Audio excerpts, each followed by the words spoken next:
शेखपुरा गांव में एक गरीब किसान रोहित अपने परिवार के साथ रहा करता था। रोहित प्राकृतिक गुलाल बनाकर उसे होली में हर साल बेचा करता था, लेकिन इस काम में उसे ज्यादा पैसे नहीं मिलते थे।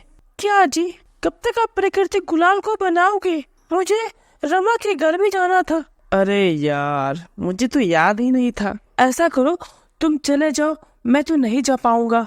मैं कहती हूँ छोड़ो ये सब काम। जितनी मेहनत से आप काम करते हो उतनी मेहनत से आपको पैसे कहाँ मिलते हैं? वैसे भी तुम्हारे ये फीके गुलाल कोई खरीदता कहाँ है? सब तो मार्केट में बिकने वाले वो चाइनीज गुलाल खरीदते हैं, जो कि बहुत सारे रंग के होते हैं। अपने पास के नीलू भैया को ही देख लो।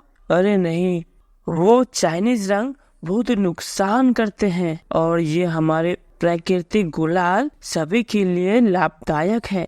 ये सब मुझे मत समझाओ, समझाना है तो उन लोगों को समझाओ जो कि वो चाइनीज रंग खरीदते हैं। इतना कहकर वह वहां से चले जाती है। वह चाहती थी कि रोहित इन गुलाल का काम छोड़कर कोई और काम करे जिसमें ज्यादा पैसे मिले, पर रोहित इसके लिए तैयार नहीं था। वही रोहित से कोई भी रंग नहीं खरीदता था सिवाय एक आदमी के, मुखना चाचा।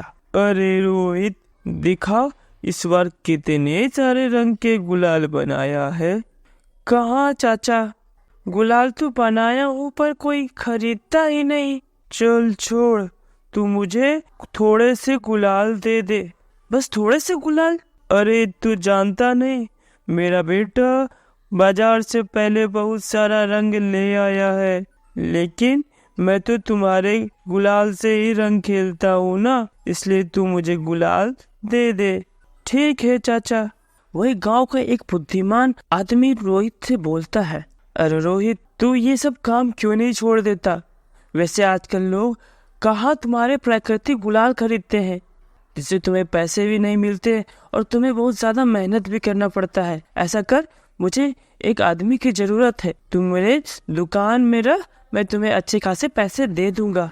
नहीं भैया, यही काम ठीक है, अगर जरूरत हुई तो जरूर बताऊंगा आपको। रोहित, मुझे पता है तुमसे कुछ नहीं होगा। ऐसा बोलकर वो आदमी वहां से चला गया और ऐसे ही दिन चलता रहा और पता भी नहीं चला कि होली का दिन आ गया। सभी लोग होली खेल रहे थे, लेकिन रोहित के घर में ऐसा नहीं था। मैंने तो पहले ही कहा था कि ये काम छोड़कर कोई और काम कर लो। कम से कम उस भैया की ही बात मान लेते, उनकी दुकान में ही काम कर लेते, कम से कम कुछ पैसे तो हो जाते, हम होली तो अच्छे से बना पाते।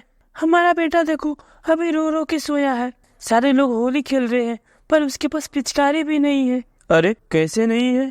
इतने सारे घर में गुलाल जो है, उठाओ उसे, मैं उसके साथ खेलूंगा होली, वो भी प्राकृतिक गुलाल से। तभी वो चाचा वहाँ आ जाते हैं। बेटा रोहित, होली की बहुत बहुत बधाई। आपको भी बहुत बहुत बधाई चाचा, और भाभी को भी मेरी तरफ से धन्यवाद कहिएगा। पता है रोहित, मेरा बेटा जो रंग लेकर आया था उससे सभी को इन्फेक्शन हो गए, लेकिन मैंने ये गुलाल से होली खेली थी जिससे मैं बच गया। अच्छा चाचा, मैंने तो पहले ही कहा था चाइनीज रंग बहुत नुकसान करते हैं। बेटा, मैं अब पूरे गांव वाले को बोलने जा रहा हूँ कि हमें हमेशा प्राकृतिक गुलाल से ही रंग होली खेलना चाहिए। और चाचा ने सबको इन्फेक्शन वाली बात बता दी। सभी गांव वाले उन सभी रंग से होली खेलने की वजह रोहित के प्राकृतिक गुलाल से ही होली खेलने लगे और रोहित की अच्छी खासी कमाई हो गई। इसके बाद रोहित के घर में भी अच्छे से होली बनी। तो दोस्तों, कहानी कैसी लगी कमेंट में जरूर बताएं, और इसी तरह की मज़ेदार कहानियाँ देखना चाहते हो तो चैनल को सब्सक्राइब जरूर करें। धन्यवाद, बाय बाय, हैप्पी होली।